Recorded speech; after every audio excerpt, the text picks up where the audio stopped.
ಗೆಳೆಯರೇ, ಇವತ್ತು ನಾನು ನಿಮಗೆ ಕಾರ್ಡ್ರೋ ಫಿಟ್ಟಿಂಗ್ ಹೇಗೆ ಮಾಡೋದು ಅಂತ ತೋರಿಸ್ತಾ ಇದ್ದೀನಿ ನೋಡಿ. ಕಾರ್ಡ್ರೋ ಚಾನಲ್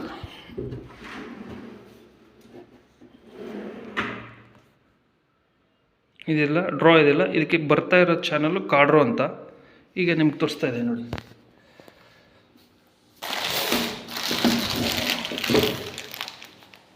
ಎಬ್ಕೋ ಕಂಪ್ನಿದು ಕಾರ್ಡ್ರೋ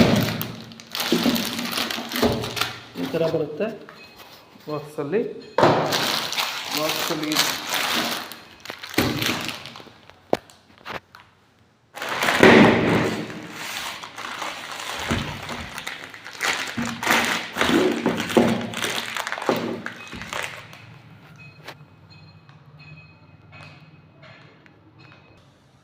ಈ ಥರ ಬರುತ್ತೆ ಕಾರ್ಡ್ರೋ. ಸಾಫ್ಟ್ ಕ್ಲೋಸ್ ಬರುತ್ತೆ. ಇದೆರಡು ಲಾಕ್ ಬರುತ್ತೆ, ಒಂದು ಲೆಫ್ಟು ಒಂದು ರೈಟು. ಇದನ್ನು ಫಿಟ್ಟಿಂಗ್ ಮಾಡಿ ತೋರಿಸ್ತಾ ಇದೆ ನೋಡಿ.